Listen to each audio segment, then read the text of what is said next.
consciousness.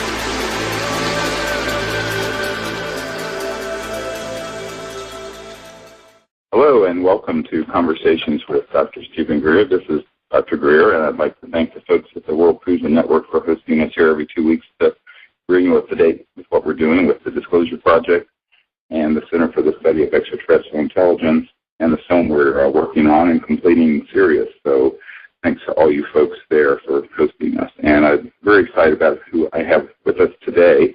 Steve Alten, a very well-known writer and novelist who's known for his Meg series, as well as Phobos and some other books. And his most recent one, I believe he will be able to discuss how he worked in some of the concepts of the Disclosure Project in the book, which is really quite interesting. He's a brilliant writer and has worked on many projects, and I'm honored to have him with us today. Thank you, Steve, for being here. Thank you, Dr. Greer. Yeah, why don't you let people know how it is that you found out about what we were doing and kind of how you worked it into your writing. I think it's really a great story. Well, I have a series called the Domain series. It's sort of a Mayan doomsday series. I know we're beyond 2012 now, but I started the series back in 1997.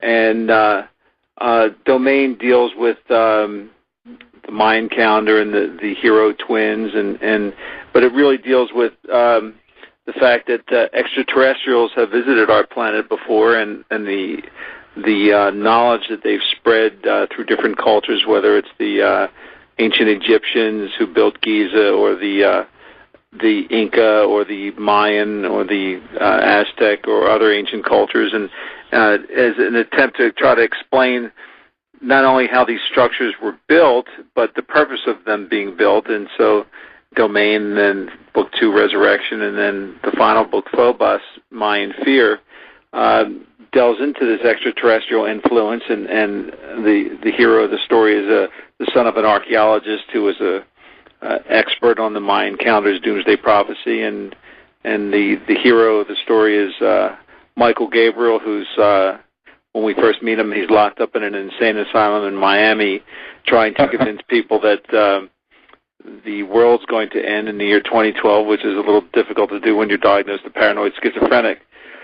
But what really enamored me to the Disclosure Project and your work is that in the process of researching Phobos, I came across the Disclosure Project and was just enamored with it. In fact, I sent away for the DVD, the books, watched everything that you had on it, and then realized that because in my writing I don't like to call it fiction. I call it fact mixed with fiction, right, for a more interesting subject. And I also realized that sometimes you can reach a different audience and a bigger audience, or my more diverse audience, through fiction than you can with getting out DVDs of the Disclosure Project. So I wanted to first and foremost, I wanted to become a part of what you were doing, because your altruism and your efforts are so important. And I felt that I could bring my audience to it, and perhaps even one day a movie deal, and we go from there. So I reached out to you, and you were so kind in giving me permission to use what I needed, which was transcripts from some of the speakers at the original Disclosure Project in Washington, and so in the section of Phobos that deals in the present day, I used excerpts from those speeches in between the chapters, and what it does for the novels part is it brings a whole new light to whether extraterrestrials are real or not, and which, right, and which I think is really important for the reader, because if you've got somebody who's saying, well, I saw a flying saucer and they kidnapped my wife and subjected her to an anal probe, that's one thing. But if you have somebody from NASA or somebody from an Air Force pilot or an FAA officer and he's giving testimony, and you're using that testimony in between the chapters, and it sets your mind to believe that, maybe there's something to this. Right. Well, absolutely. And this is, of course, many people don't know that Steven Spielberg's movie, Close Encounters of the Third Kind, was a docudrama, that he was actually given access to some of the files at Wright-Patterson Air Force Base, and that movie was actually more fact than fiction.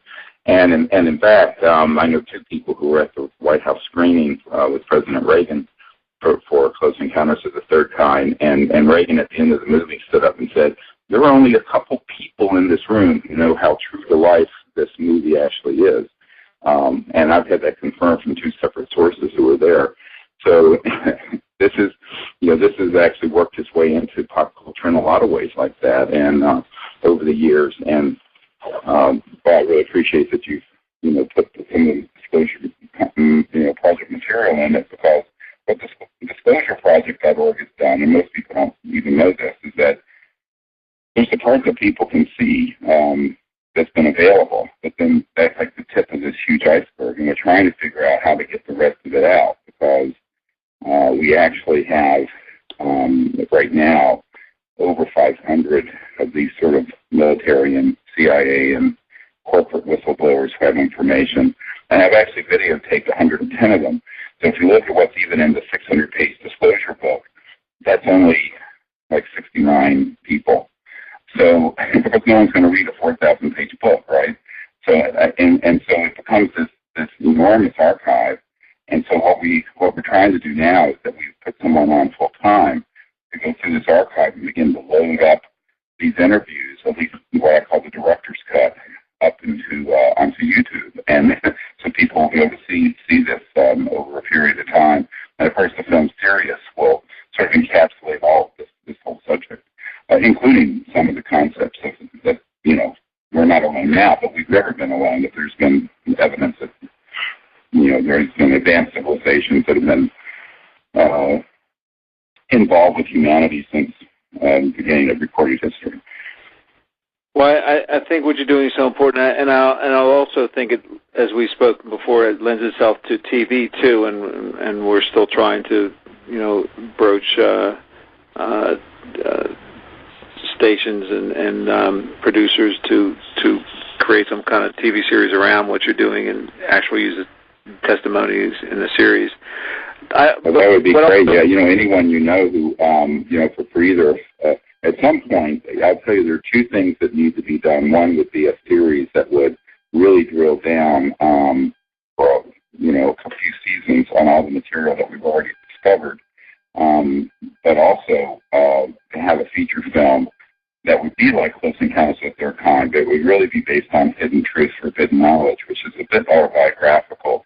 But that particular story turned into an actual movie would be an amazing way of telling the story to the world in a theatrical way, because of all the components of it, and that's just something we've never had the resources to do, and the big folks in Hollywood who've tried to do it have been shot down when they've tried.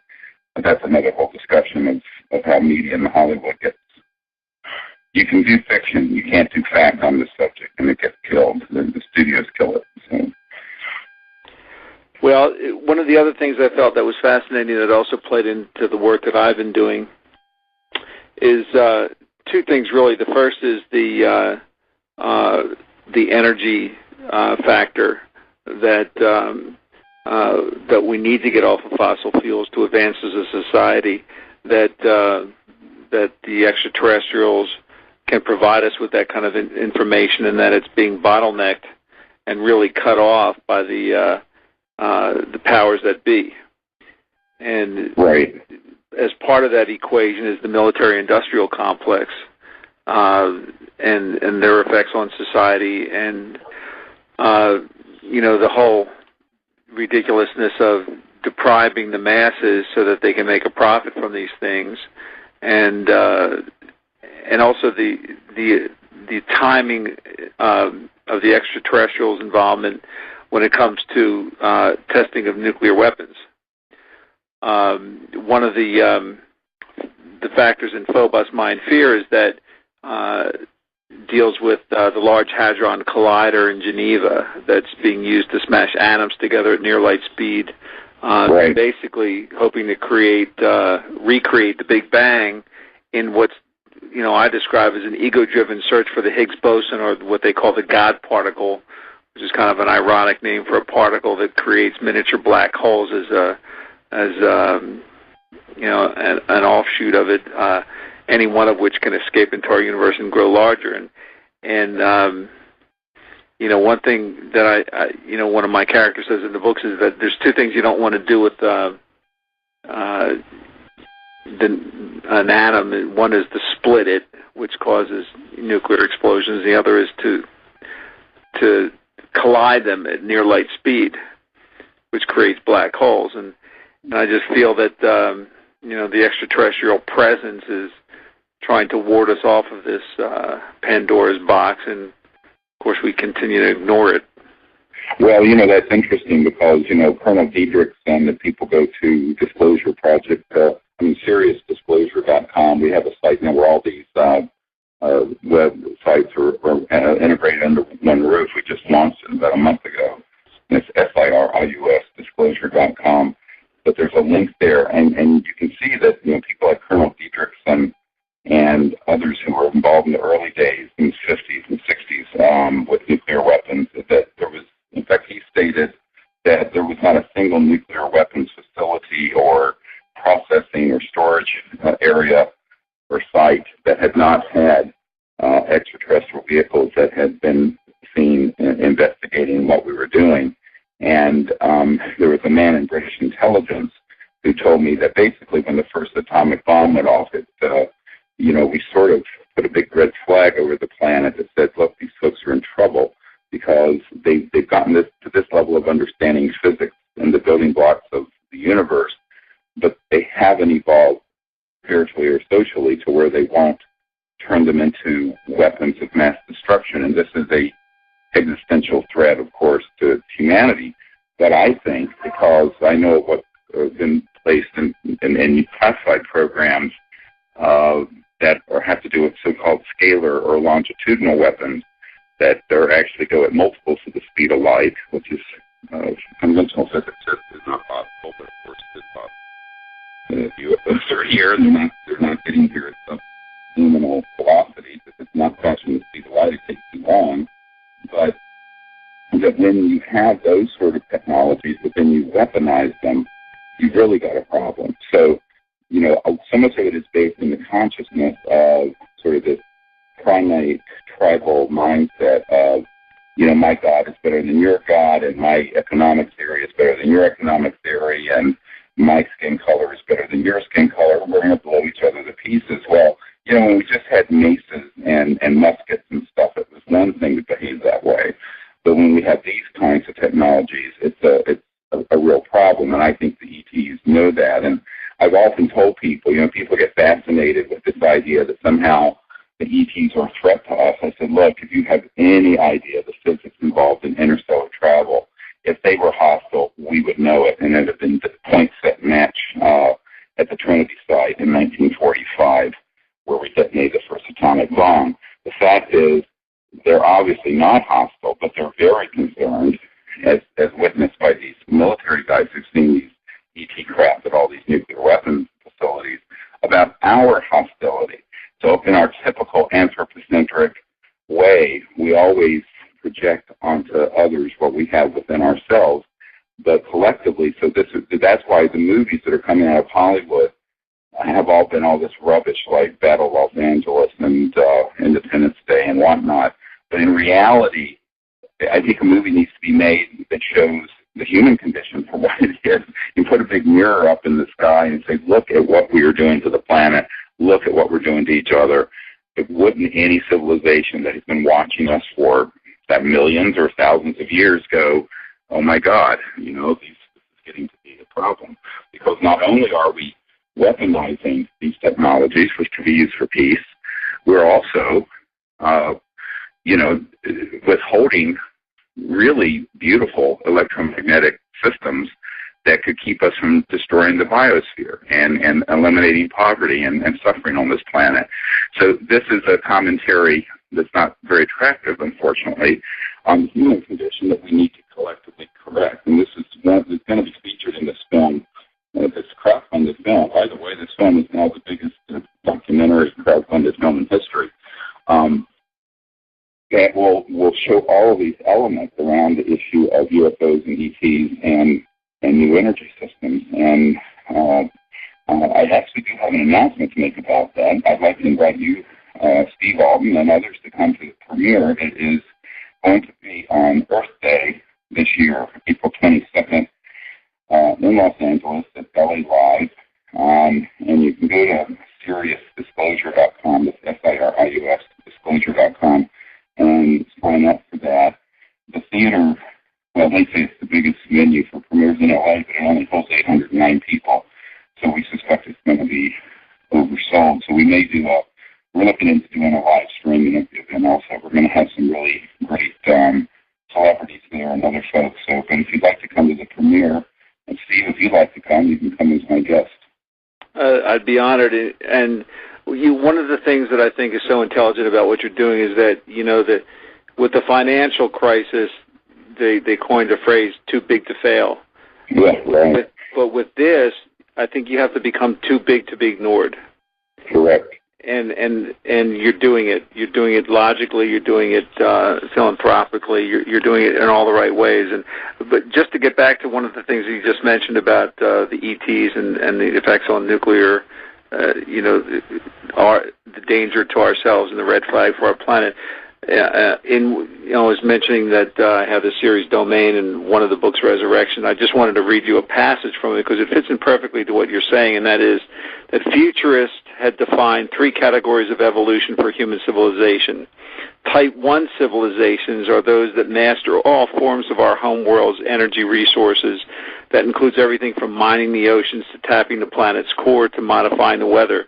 A Type 1 civilization is mature enough to rise above petty conflicts of politics, race, religion, and culture to develop a unified planetary economy. While still susceptible to certain environmental and cosmic catastrophes, Type 1 civilizations have begun the process leading to the colonization of nearby planets. Now, the next step up the evolutionary ladder are Type 2 civilizations, which harness energy solely by way of their suns. They have colonized other planets. They have begun exploration and possible colonization of nearby solar systems. Able to manipulate their environment, they will no longer be in danger of facing extinction by glaciation or asteroid impact, but will still be vulnerable to nearby supernovas whose eruptions could irradiate nearby planets. Love remains the greatest strength of Type 1 and Type 2 civilizations. Type 3 civilizations are the pinnacle of advanced societies. They have exhausted the energy output of their suns and must reach out to other star systems throughout the galaxy. Their starships approach the speed of light, perhaps even mastered Planck energy, which is the energy necessary to violate the very fabric of space and time. In other words, they can manipulate wormholes and things like that. Now, what we are as a species is a Type 0 civilization. Right, exactly. We're hopelessly divided. We're enamored in petty conflicts of equality, religion, and politics. Our technologies are focused on making war. We've nearly destroyed ourselves in the quest of ego and self. Type 0 civilizations are always prone to disasters, whether self-induced or, as our predecessors have learned, through the fury of Mother Nature. So the most dangerous place to be is where we are right now. We're a Type 0 civilization that has mastered enough technology to kill ourselves, but haven't yet gotten over the petty jealousies of not, instead of realizing that we really are one collective soul, that we still see differences in ourselves, and that's the most dangerous place to be. And I think that draws a bearing on the things that you do, because the extraterrestrials are only going to give us so much knowledge until we're mature enough to handle it. At the same time, they care about us enough not to see us to kill ourselves. Right. I mean, they're very concerned about that, and I think there is. I mean, it sounds corny as sort of a prime directive that you intervene the minimum amount you can, hoping that the civilization learns from its errors and matures. The other thing is that it's not even a matter of the ETs providing us the technologies. I always tell people the laws of the universe are universal. So at a certain point, you reach this breakout exponential development of technology and science, which is what we've been experiencing for the last 100 years, but it's not within the setting of a rational free market. This is a myth. If we had a rational free market, the work of Maxwell and Nikola Tesla would have been out 100 years ago, and we would have been off of the Standard Oil and Rockefeller oil matrix back around 1908. Now, that's an important date for people to remember, because that was when it has been proven that you could get energy from sources and run your farm or run your house without burning anything. And there's a picture with this farmer, Stubblefield, and Tesla by their farm, and then another picture with them up at the Capitol, where they actually have this so-called earth battery running. And so one of the things that we want to do, and I want to put this in as sort of a punchline to this whole story, is to recover the last 100 years. You know, everyone's very enamored of the fact that we have iPhones and smartphones and computers, and yet they're all running off a fossil fuel power grid, or worse, a nuclear power plant like Fukushima, that when they go bad, they go badly very quickly. And so the issue becomes the suppression, because of the greed factor and the lust for power that certain cartels have always had on Earth, has caused an aberration in our natural development and evolution as a species, where 100 years ago we would have eliminated poverty and could become peaceful and not been fighting over resources and land and what have you, because we would have tapped into this Dirac Sea, as Dr. Dirac called it, or the Higgs field, as it's called today, or the field of infinite energy, as Tesla called it. And there were electromagnetic geniuses going back to the late 1800s who did this, but the folks who have discovered it keep going through the buzzsaw of these large special interests that have corrupted government in the military-industrial complex and have suppressed it. So this is one of the themes of disclosure is, and I know that this is going all the way back to when I briefed the first CIA director about this, Will Clinton's first CIA director about it, and, you know, we were sitting there in the cover story with a dinner party, but in reality I was brought up to Washington to brief the sitting CIA director who, along with the President Clinton and his group, his staff, had inquired about this UFO issue and had been brushed off. And they were really pissed, frankly. I mean, they were upset, obviously, and but scared, more importantly. And I remember this Woolsey, the CIA director, going, well, why aren't they talking to us about this? I said, because they don't trust you with the information. They think that you're going to, once you realize this is real and what's behind the secrecy. He said, well, what's behind the secrecy? I said, we haven't needed oil or gas or coal or nuclear power or even surface transportation between our cities since the 1950s or before. And I said, that has been kept secret because they don't want to upset the multi-hundred trillion dollar petrodollar system and oil and gas and coal system and electric grid. Because when you're talking about these kinds of technology, it's a whole new world. And unfortunately, you know, this is the thing that we, you know, I'm in Washington today, by the way, and I'm sitting at my place looking out over the White House, and I think that's the thing the policymakers and politicians never get around this issue. You know, they think it's just silliness, but really at the heart of it, the reason the CIA has worked so hard to put out so much silly information on this subject is because in reality it's really serious, pun intended. It's a very serious subject, because it has to do with how we're living on the earth. And the fact is that there are brilliant scientists that I know. I know one of the top scientists here at the Naval Research Labs, where they have actually done this in their laboratory, faster than the speed of light communication, lifter systems that don't use any kind of conventional propulsion to have things float across their hangar, et cetera, and so on. Well, why then are we still filling up our cars with, Exxon fuel?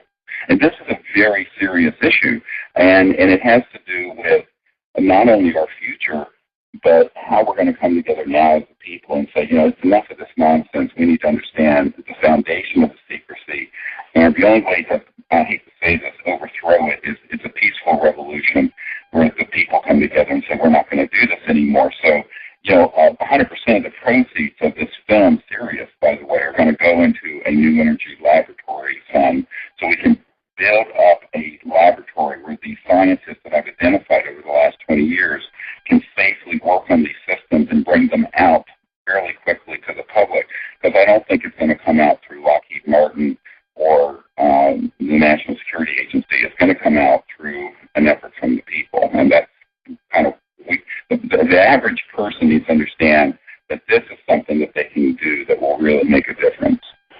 Well, I hope, I don't know if you've worked at all or come across Jesse Ventura, but... Oh, yes, in fact, his producer, Michael Braverman, and I are friends, yes.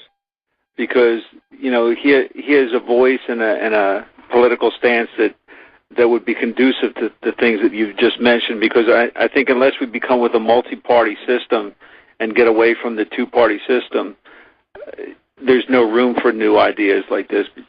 I wrote a book called The Shell Game, which is about the end of oil and the next 9/11 event, and which, not coincidentally, the Disclosure Project was, preceded September 11th. And a lot of it has to do with peak oil and the fact that oil reserves, world oil reserves, have peaked. They peaked in 2005, which means we're on the downward slope of a bell-shaped curve, and we are running out of oil.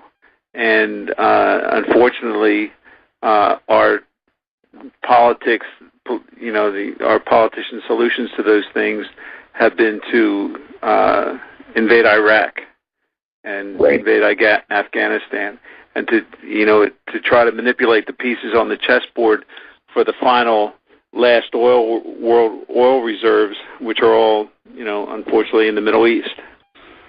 And it's energy has created not just policy in this country, but poverty and war and death, because we're still chasing fossil fuels. Well, yes, and of course, many people even in the industry call it the black curse, that wherever there's a country that has large oil reserves, they almost always become fascistic dictators. Ships like Saudi Arabia and Nigeria, and very dysfunctional. And it's because of the way the system is run by folks who run roughshod over the mineral resources of various countries in order to make enormous profits on them. And I'll add another thing. The strategy of going into Iraq wasn't to get the oil, and there are very few people who know what I'm about to share with you.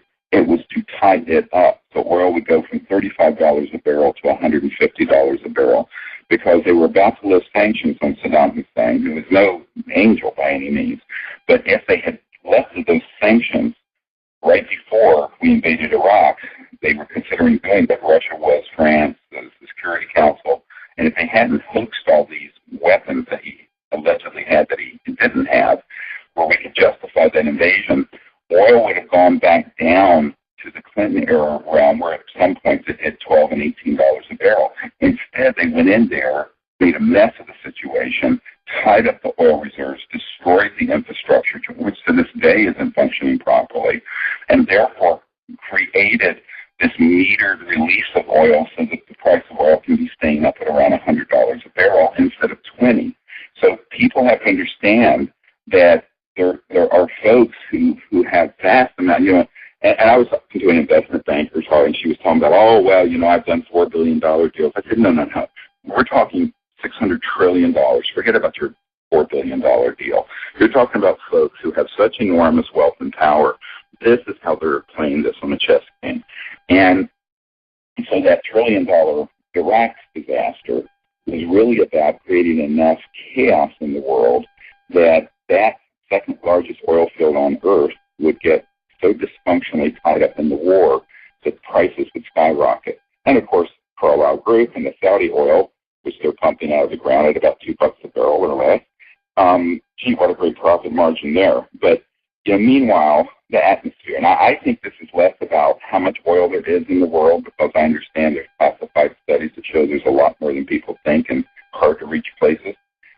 The big issue is look how much damage you do to get them. Look what's going on in Canada with the tar sands. And it's very dirty oil.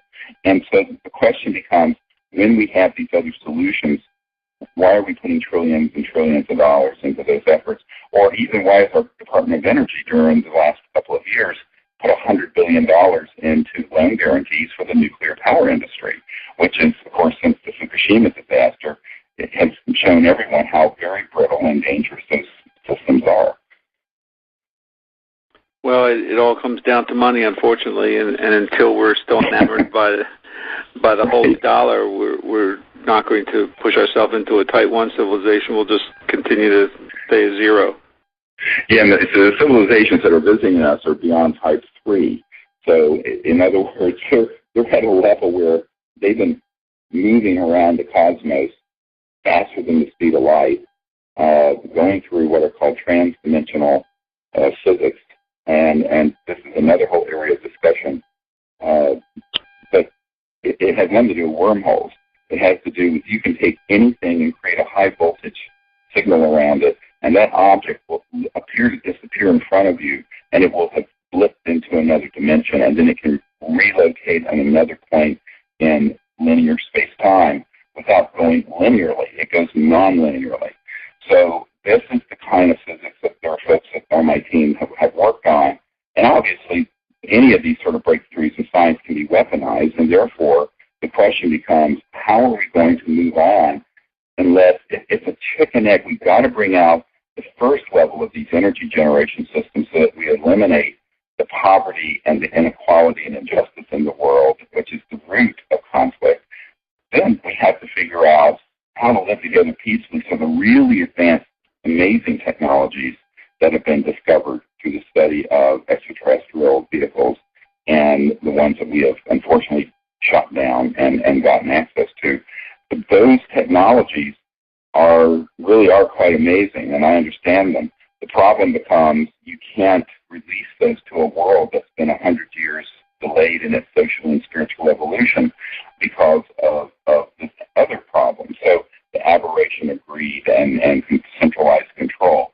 So it's a massive undertaking, and most folks, I have to say, some of the policymakers and people I've met with in Washington who understand some of what's going on, they just say, well, this is too big of an issue. We can't even decide on the marginal tax rates, never mind something like this.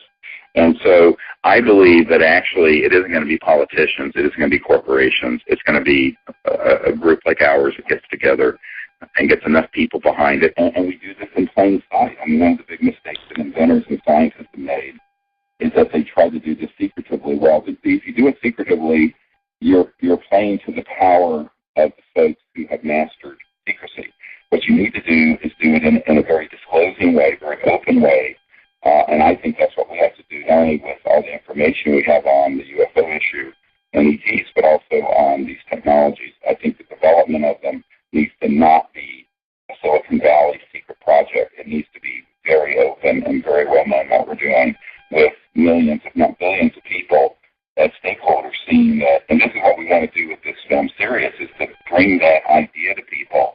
And if it is successful enough, use that revenue to put the R&D, the research and development people together in a secure place, but basically virtually live stream what they're doing onto the internet so that if someone wants to come and threaten us, that's on the camera, and I tell people that, the only way I did the disclosure project was I get a death threat every week, and I'm not exaggerating, is that I basically do it in plain sight, and nothing I have is in one place. It's in multiple places.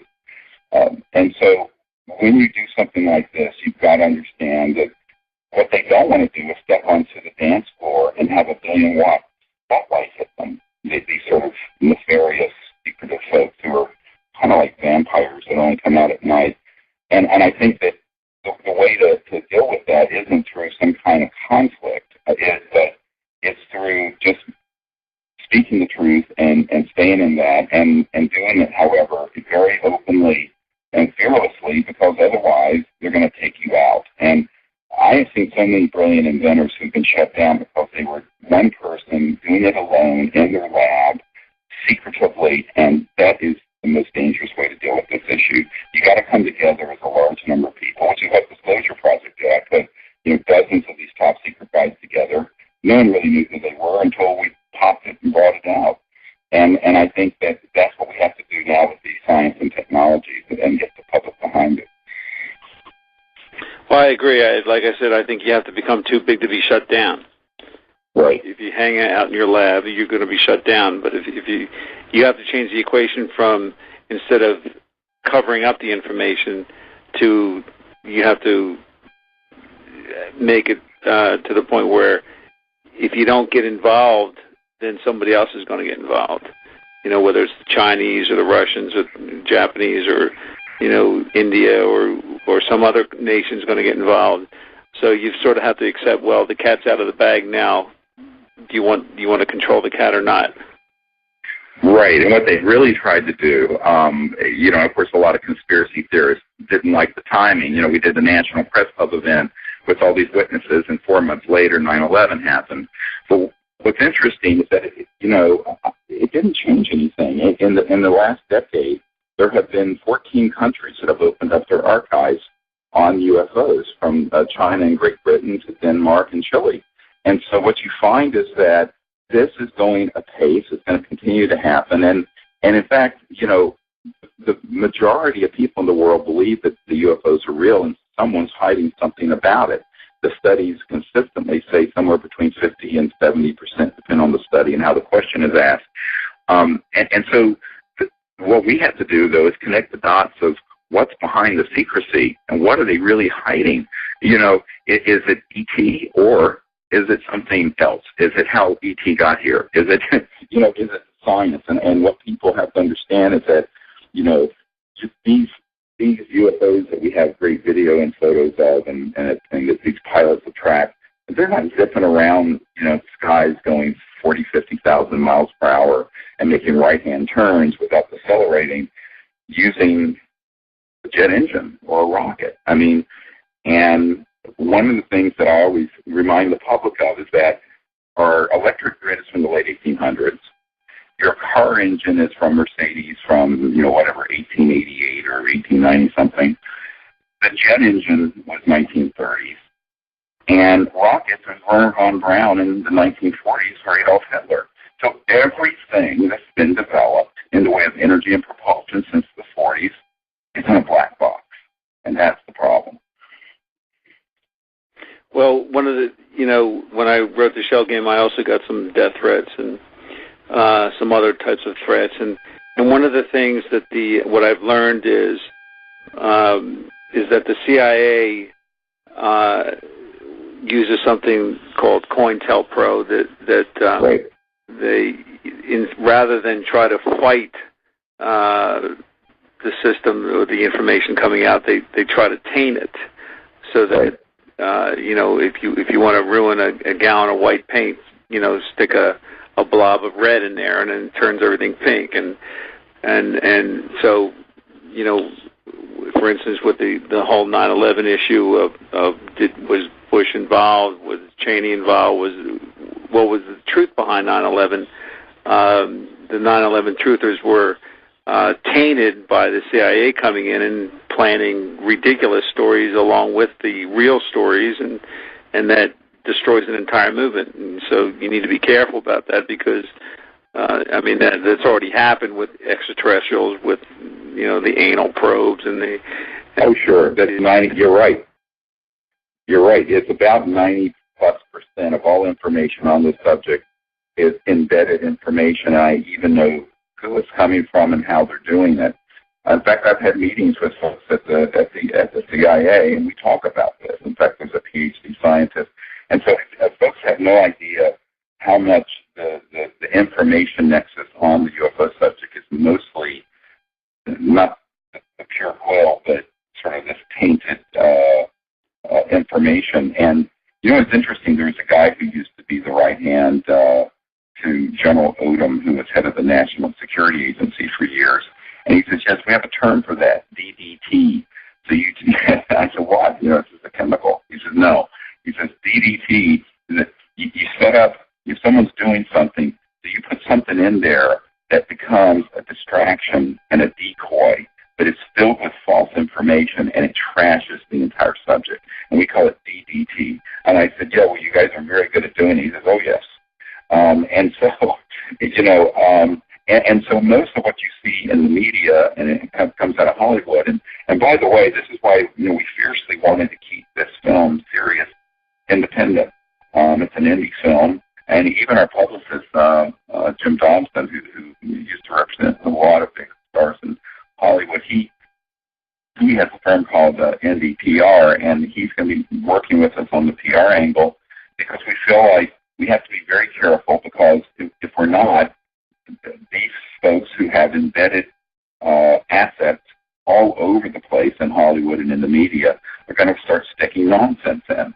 And this has been my biggest problem, Steve, I'll tell you that, is that so many people have taken the material we have from, whether it's Disclosure Project or other materials, and they'll take it, repackage it, and commingle it with nonsense. And that is something that, I can't really stop except point out what the truth is. But I'm only one person, so it's a very daunting thing. And just like you mentioned with the 9/11 situation, a study came out a few years ago about the anti-war period during the Vietnam War, and they found out that in New York, if there were like 12 people who were at a meeting, 8 of them were on the Intelligence Committee payroll, either for the FBI, the New York Police Department, the Red Squad, this thing, the other thing, and had infiltrated that group. And this is now a matter of public record. Well, the same is true on the UFO subject, and the same is true on other things,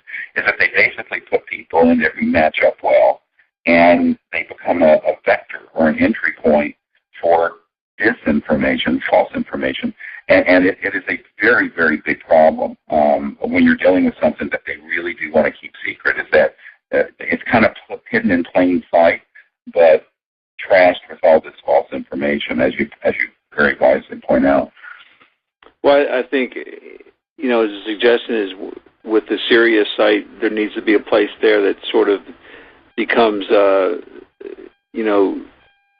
check, where people can send things in and check to see the validity of something. My mind's racing and I can't think of it, but there's a site on the website that when you hear rumors about different things, about different types of crimes, about people can type in the information and check it, and it validates it or draws it up to rumors. Right. Well, of course, one of the problems is that we've always been a volunteer and unfunded operation, which means that any system like that that's put up, people think that we have some vast, office building filled with people working who could do what you're suggesting, but you don't have that unless you have any funding, which we have none.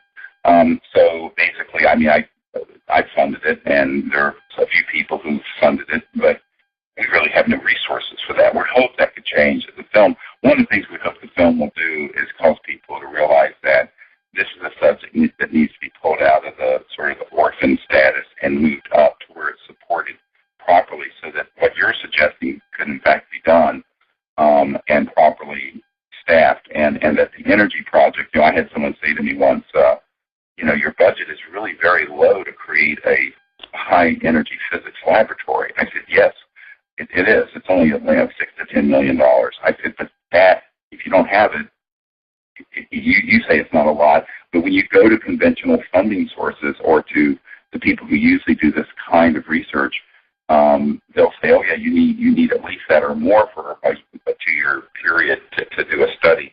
But if you don't have it, how are you going to do it? And so what we have to do is create the means where that can be done, and what you're suggesting can be done, where there's a clearinghouse where somebody submits a photo or a bit of information, it can be analyzed. And I think more importantly, we need a way to pull more of these whistleblowers out of the shadows and into the light. In other words, we get stuff every week from people who have worked in these areas, but I don't have anyone to hand it off to. It's not like we have a team of investigative reporters who Right. say, hey, run this to ground and do a background check. And this is what, my wife and I and a handful of volunteers have done over the last, 15 years. It isn't, people have the wrong, it's become a worldwide movement, but it doesn't have the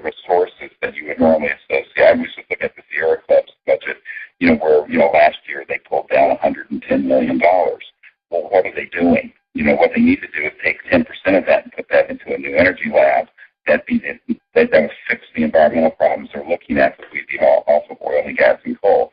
So there are all these organizations out there that pull in tens of millions to hundreds of millions of dollars every year, and yet this issue, because it has gotten so well ridiculed. I mean, I had an Air Force guy say to me once, Steve, he said, this subject has been kept in the category it's in mainly because of the ridicule factor that was hooked up in the 1950s. And I actually then got a document from the CIA that talks about the psychological warfare value of the subject and engaging Disney Studios back in the 50s to make cartoons and to make light of the subject so that people wouldn't take it seriously, that it's considered kooky, et cetera, and so on.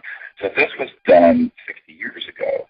Very, very careful. This is a 1953 document. This is 2013.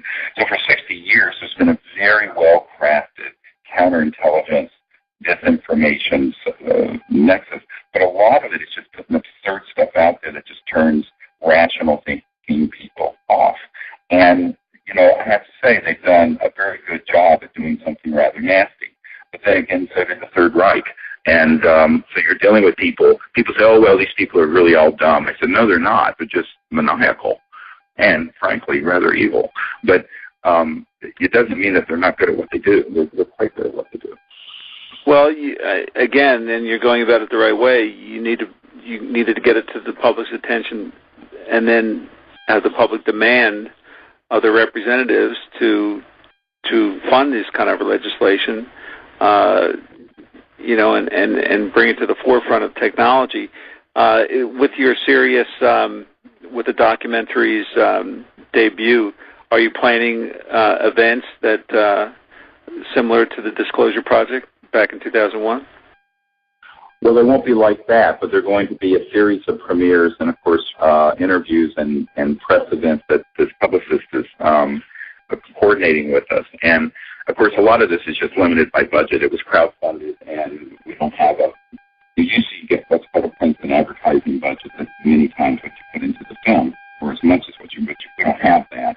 So, again, it's all pretty much word of mouth, social media. One thing we're going to do, though, which is really quite exciting, is that we're looking at doing a video-on-demand system where it can become an affiliate, where everyone who wants to sign up as a distributor can and put it through their whole network, and then they get part of the revenue of the video-on-demand stream for their nonprofit or organization or something they want, or if they want to direct it to the Energy Lab. So we're really looking at this going very virally, but with some really big news media coverage of it because of the content, including the fact that we have one of the top universities in the world doing the analysis on this little creature that we have gained access to and are doing the genetic studies on, and also the CAT scans and the medical studies on, which I guess you've heard about. Well, you've got 500 voices out there that have credentials behind them. Perhaps there's a way to harness them to contact the networks, the Today Show, get you on the Today Show, get you on Good Morning America the week of the premiere, get you on the Jon Stewart's Daily Show. Things that anything like that you can help us with would be great. Also, any people or contacts you have, because I could hook you up with our publicist who's going to be coordinating that in the next couple of months. Actually, this whole plan that you're asking about is I'm going to be in Los Angeles next week, where I'm going to be meeting with our whole team to discuss, how to stand that up with the resources we have. And so if you have any connections or ideas, we're all ears, really. Happy to help. Yeah, it'd be fantastic. Well, the other part of it I think that's interesting about your books was this connection to the ancient societies and ancient pyramids in Egypt, because we know that there is unquestioning information from the sources I have that the planet has never been alone. In other words, there's never been a time when humans haven't had these sort of visits. Well, what I do is I take a fact and weave it into the fiction, and I'm not making these claims with the Disclosure Project, but things like Rh negative blood. Rh negative blood is a factor that is only present in 15% of humans, and it's Rh is the factor that is short for rhesus monkey because it traces back to our links to primates. And yet 15% of our population has no has the Rh negative factor, which means that there is no tie into primates. And so where did our DNA come from back then? Was it infused in us by a higher source? Is it something that elevated us up the evolutionary ladder a little bit quicker? Right. And this is fodder for my series. Well, actually, it's fodder for a lot. One of the guys at Jet Propulsion Labs told me that the reasons that the structures that have been discovered on Mars, which do exist, by the way, and even Buzz Aldrin has recently said we need to go back and look at these obelisks and things that are out there on Phobos and on the Moon and on other things out by Mars, is that it would make a connection between structures in early civilizations on Earth and these structures on Mars. I said, well, so what? He says, I said, those are millions of years old, aren't they? He says, yes, they are. He says, the problem is that it would collapse the orthodox fundamentalist belief systems of every religion on Earth. And I said, well, good. I mean, if people really think the Earth is 6,000 years old and we rode dinosaurs with saddles on them, too bad for them. He says, no. He says, you don't understand how powerful that interest sector is in this. So it was this astonishing conversation to be having with a senior scientist at Jet Propulsion Labs as to why this stuff, even this ancient information, is being covered up because of sort of the power dynamics of organized religion. And I thought, oh my God, this is so crazy. And he said, yeah, it is crazy, but well, there was a great line in one of the Soprano episodes with Tony Soprano when someone was explaining that the Earth was only 6,000 years old, and man played with the dinosaurs, and he said, "What, like the Flintstones?" Right, exactly. But people believe in this stuff, and unfortunately. Well, actually, yeah, there's a museum in Kentucky. They spent $27 million to build this museum that shows the children and dinosaurs playing together, and because the world literally has to be 6,000 or 8,000 years old. And in fact, there are two members of the House Science Committee. One of whom, I'm embarrassed to say, is a medical doctor who has gotten up and said, oh, yes, that's all true. The world is only 6,000 or 8,000 years old. And I'm going, wow, this is scary. That it's such untutored and ideas that beggar the imagination could become promulgated as fact. Boy, we're in trouble. Where science is kicked to the curb as hard as it has been on so many issues. But to hear this from a Jet Propulsion Labs guy about the cover-up of some of these ancient items. And there's a man I know who works under contract with the CIA. He actually works for a corporation, like they all do, who is routinely handed off devices during archaeological digs or from the bottom of the ocean that make their way or get confiscated by the intelligence community. And he says some of them are in the hundreds of thousands of years old, and they're technological. And what his job is to figure out what they might have done and how they might have been used. And apparently some of them belong to advanced civilizations that have been on Earth for which we have no record. Others are apparently of extraterrestrial origin. But this is a man who's a very senior scientist, has worked since the 70s for 40 years on these issues. And this sounds like science fiction to people, but it is not. And so the Earth holds many mysteries. And it's a shame that, this, has all been withheld from the public. But what we're hoping is that, what we'll do with this serious film is to have it go viral globally and begin to change the dynamic. And it is changing, and it's inevitable that the truth on all this is going to come out. It's just how it comes out. Does it come out in a way that scares the hell out of people, or does it come out in a way that creates a positive future for humanity? And we're choosing the latter. We want a positive future for humanity that doesn't fall into the trap of xenophobia and alien invasion week on the History Channel sort of nonsense. And I think what we have to do is figure out how to do this in the correct way so that people are inspired and it's interesting and it can be very entertaining as well. But that gives us a pathway forward out of the fear and nonsense that kind of dominates this issue. Well, to be forewarned is to be forearmed, and you know that as soon as you pop above the radar, it's going to turn into War of the Worlds. Yes, of course. We have no doubt. When we saw this meteor explode over Russia, I was going, oh boy, because immediately there were people who got on board. Hey, we have to have weapons in space.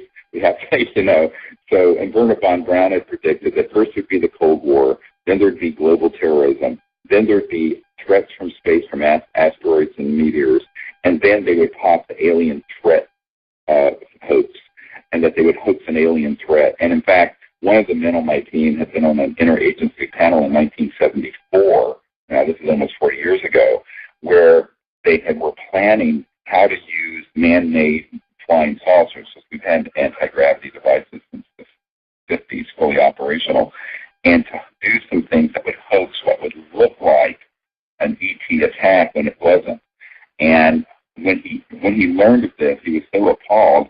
And another man who's a colonel who had been involved in the early days of the Star Wars SDI initiative had met with both Carter and Reagan trying to convince them to put, billions of dollars into these weapons in space. He said that was one of the cards they did play, was that there'd be a threat from outer space, or is one, and we need to have weapons that we can fight them with. And to which I just think it's the most ridiculous idea I've ever heard. Of course, even nuclear weapons, it was mutual assured destruction. If you're dealing with technologies that are faster than the speed of light, forget about it. It's going to be 0.1 nanosecond, and then the Earth would be a pink mist floating through space. But it's a fantasy that the military-industrial complex, we know, is going to try to foist onto, unfortunately, a gullible public. And we have to be there saying, let's not. It's like that old song, we won't be fooled again. I forget it was the Who. Well, and that's what I was getting at. And the name I was thinking was Snoops.com. That if you want to check to see if something is ridiculous or if it's real, people go to Snoops, and you have to almost create an equivalent of that on your website, where not that you're there to verify every photo taken of an extraterrestrial, but you're there to verify the rumors that are coming out that are trying to stain the great work that you're trying to do. And if it's not certified by, your organization, then don't buy into it. Right. Well, we would love to do that, and we do what we can with it at this stage with our. I understand. With me and my wife and a couple volunteers and one sort of secretarial assistant helping us, and that's how we're doing it. But someday I hope we can do what you're proposing. It's a great idea, and. Well, I do appreciate you having me on as your guest, and I would love to be at your premiere and support you in any way I can, and certainly spread your information to my fan base too. Yeah, we'll get the word out. The site, SeriousDisclosure.com, you can link it out to your fan base, and anyone who's in the LA area wants to come to the premiere, they can, we're going to do it so people can do it all online, so, they can already be pre-registered for that event. And it's going to be exciting, and I think we're going to have a lot of great folks at this event. We may even have some of these witnesses there as well, and some fun celebrity. We know that you were having, for example, this actor Thomas Jane is doing the voiceover for the film Sirius. And anyway, it's going to be an exciting event for everyone, and look forward to seeing you there. And I want to thank you for your, networking support and ideas also, Steve, and being here with us. Thank you. And as soon as we end the interview, I will post all this onto Facebook, your site. Oh, thank you so much. I actually videotaped 110 of them. So if you look at what's even in the 600-page disclosure book, that's only like 69 people. So because no one's going to read a 4,000-page book, right? So and so it becomes this enormous archive. And so what we're trying to do now is that we put someone on full time to go through this archive and begin to load up these interviews, at least what I call the director's cut, up onto YouTube, and so people will be able to see this over a period of time. And of course, the film Sirius will sort of encapsulate all of this whole subject, including some of the concepts that we're not alone now, but we've never civilizations that have been involved with humanity since the beginning of recorded history. Well, I think what you're doing is so important, and I'll also think it, as we spoke before, it lends itself to TV too, and we're still trying to, broach stations and producers to create some kind of TV series around what you're doing and actually use the testimonies in the series. That would be great. Yeah, anyone who, for either. At some point, I'll tell you there are two things that need to be done. One would be a series that would really drill down for, a few seasons on all the material that we've already discovered, but also have a feature film that would be an Air Force pilot or an FAA officer, and he's giving testimony, and you're using that testimony in between the chapters, and it sets your mind to believe that, maybe there's something to this. Right. Well, absolutely. And this is, of course, many people don't know that Steven Spielberg's movie, Close Encounters of the Third Kind, was a docudrama, that he was actually given access to some of the files at Wright-Patterson Air Force Base, and that movie was actually more fact than fiction. And in fact, I know two people who were at the White House screening with President Reagan for Close Encounters of the Third Kind, and Reagan at the end of the movie stood up and said, there are only a couple people in this room who know how true to life this movie actually is. And I've had that confirmed from two separate sources who were there. So this has actually worked its way into pop culture in a lot of ways like that, and over the years. And but I really appreciate that you've put some of the disclosure project material in it, because what the disclosureproject.org has done, and most people don't even know this, is that there's the part that people can see that's been available, but then that's like the tip of this huge iceberg, and we're trying to figure out how to get the rest of it out, because we actually have right now over 500 of these sort of military and CIA and corporate whistleblowers who have information and have access. Just listen.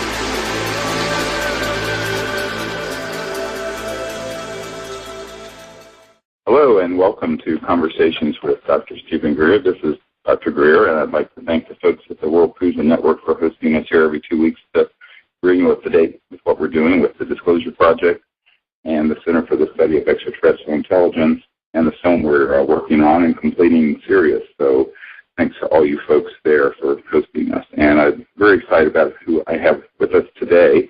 Steve Alten, a very well-known writer and novelist who's known for his Meg series, as well as Phobos and some other books. And his most recent one, I believe he will be able to discuss how he worked in some of the concepts of the Disclosure Project in the book, which is really quite interesting. He's a brilliant writer and has worked on many projects, and I'm honored to have him with us today. Thank you, Steve, for being here.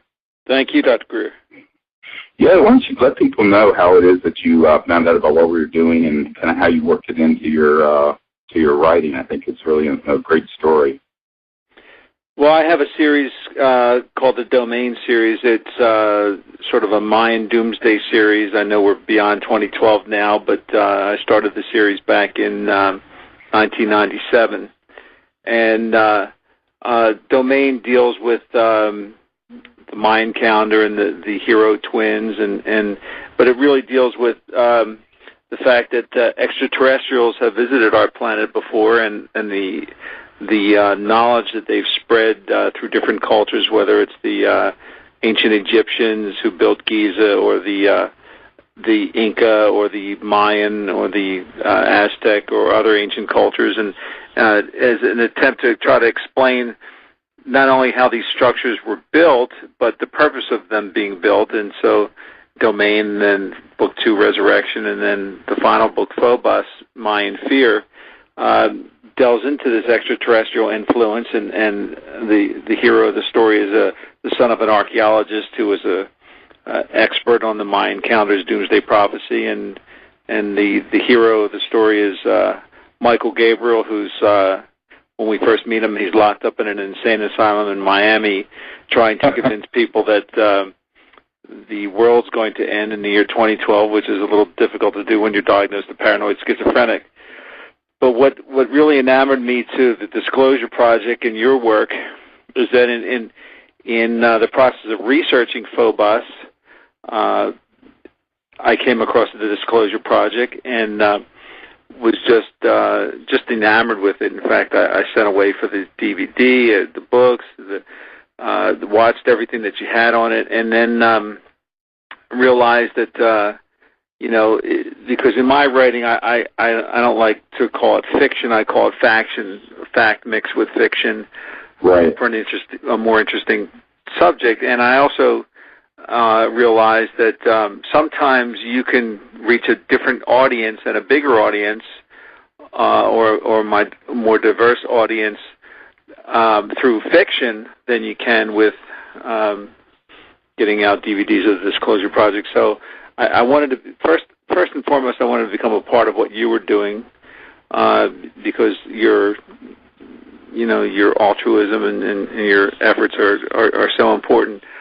And I felt that I could bring my audience to it, and perhaps even one day a movie deal, and we go from there. So I reached out to you, and you were so kind in giving me permission to use what I needed, which was transcripts from some of the speakers at the original Disclosure Project in Washington, and so in the section of Phobos that deals in the present day, I used excerpts from those speeches in between the chapters, and what it does for the novels part is it brings a whole new light to whether extraterrestrials are real or not, and which, right, and which I think is really important for the reader, because if you've got somebody who's saying, well, I saw a flying saucer and they kidnapped my wife and subjected her to an anal probe, that's one thing. But if you have somebody from NASA or somebody from